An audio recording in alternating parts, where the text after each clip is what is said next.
Our programs offer many languages. Please visit suprememastertv.com/schedule.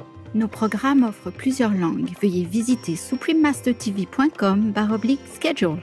Nuestros programas ofrecen varios idiomas. Visiten suprememastertv.com/schedule. Nasze programy oferują wiele języków. Prosimy zobaczyć suprememastertv.com/schedule. What are the benefits of satsang? Why do some people not derive any advantage from the company of saints?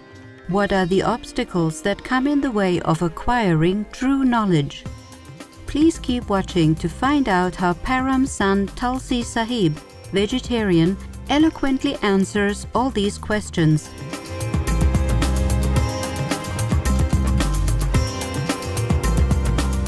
If you hear "Kya haal hai?" it means "How are you?" in Hindi, one of the main languages spoken in India. I am Amit.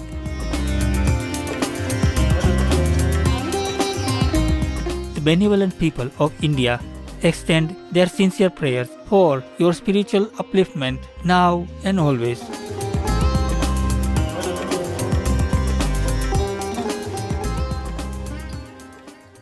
Born in India in the 18th century, Param Sant Tulsi Sahib showed very early interest in spiritual life. Rather than accept a position of royalty in his family, he departed from home in pursuit of meditation practice and became fully realized soon after. In poetry and other writings, Param Sant Tulsi Sahib described the brilliance and penetrating wisdom of the inner life. At the same time, he emphasized that a living master is necessary to access this direct connection with the kingdom of God. In an expression of gratitude to his own master, Tulsi Sahib said, "O Tulsi, the kind and merciful master has blessed me and made my life blossom. He has given me a new life."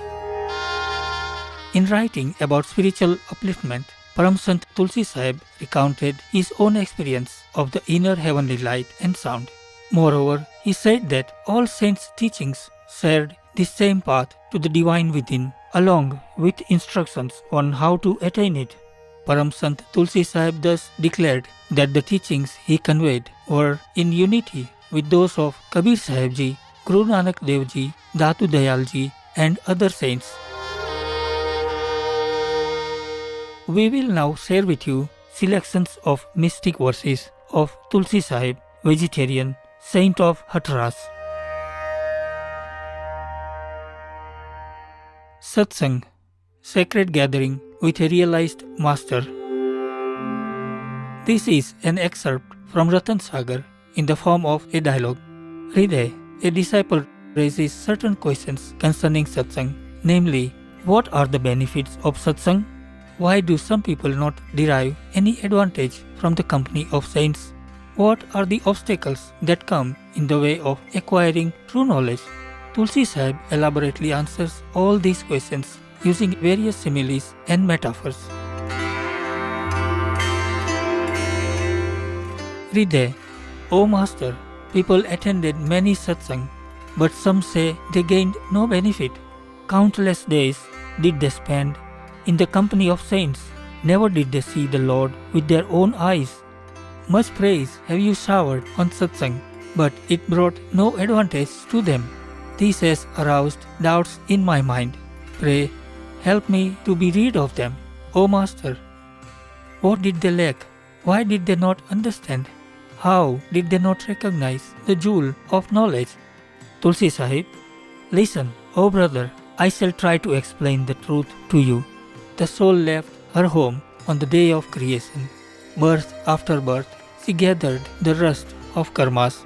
As rust eats into iron, as worms eat into wood, as a sharp sword becomes blunt through corrosion, as hail gets lost in water, so has the soul lost its luster.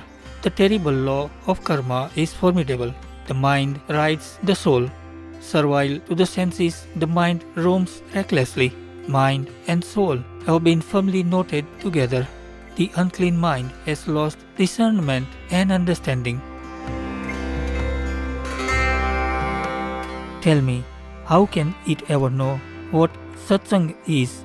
He who is illiterate and ignorant and tries to read a book, what effect can its meaning have when he knows not the alphabet? It is thus that they remain in the company of saints. They keep their minds engrossed in food and greed.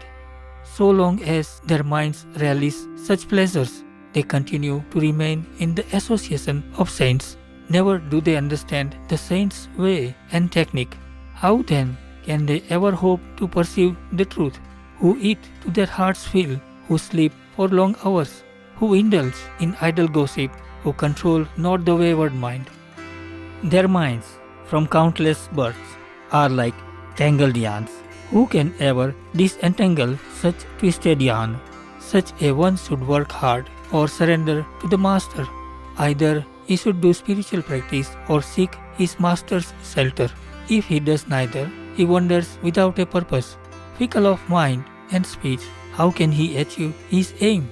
Were he to enkindle within the love of his master's feet, he would gain true benefit from his mentor. He who begs from the saints with sincerity of heart receives their compassion and is redeemed. To recognize saints is not an easy task. He deals with them through cunning and deceit. One who tries to know them from their actions will fail to know them even if he spends many lifetimes. Their ways and methods are inscrutable and deep. How can a naive observer know their greatness? The Vedas describe them, not this, not this. Even the prophets cannot unravel their mystery. The three gods, Brahma, Vishnu and Shiva, cannot know their stature. From external signs you cannot assess them. Whosoever claims to know what saints are, Tulsi, in consternation, puts his hands to his ears. Rare are the noble and benign of good fortune, whose attention is fixed on the feet of the saints. They can truly judge these lovers of the beyond, who take the world and its forms to be illusory. There are men who live at the level of beasts. What can these slaves of Satan know of saints? O Hriday, I cannot tell how crooked such people are. Were I to attempt to describe their evil doings, there would not be enough paper and ink.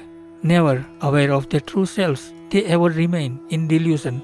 They waste their lives in base pursuits and return empty-handed. O Hriday, they lived not truly in the company of saints. They plunged not deep and drank not its nectar. When water is poured over a stone, its wetness quickly dries. Since no moisture penetrates it, what can it do except remain dry? When sugar is put into water, it dissolves and gives sweetness. The two become one, and water becomes sweet in the company of sugar. The sweetness gets absorbed, O brother, and water turns into syrup. No one calls it water or sugar any longer. It has now acquired the name of syrup. Likewise, one who gets absorbed in satsang shall not have to suffer from delusion. The following poem brings out the same thought. Worldly people, scholars, pandits and ritualists all extol the value of satsang and call their respective gatherings satsang. But satsang is association with the true, with enlightened and realized souls. It is the company of a perfect master. Tulsi Sahib says that even in the company of saints, worldly people fail to gain true benefit, for their attention is fully turned towards the world, its objects and pleasures. Satsang, satsang, say all, the scholar, the ritualist, and the world at large. The scholar, the ritualist, and indeed the whole world know not its true significance. To whom shall we speak of it? Engulfed as they are in the gratification of sensual pleasures, how can they ever partake of true satsang? Son and wife are but a dream, an empty show. They keep you company for a while, as a kite whose colors fade. For the sake of your palate, O Tulsi, you took not the shelter of your master. Though satsang, satsang, say all, the scholar, the ritualist, and the world at large. The Master's philanthropy. Tulsi Sahib enumerates here the gifts that the Master bestows on his disciple. Not only does he guide the disciple in his daily conduct, he also gives him inestimable help in the spiritual journey within. Oh, think thou deeply and deliberate. Without the guidance of a master, the way cannot ever be found. He will dye thee in satsang's color, take thy soul to regions celestial, and reveal the firmament within.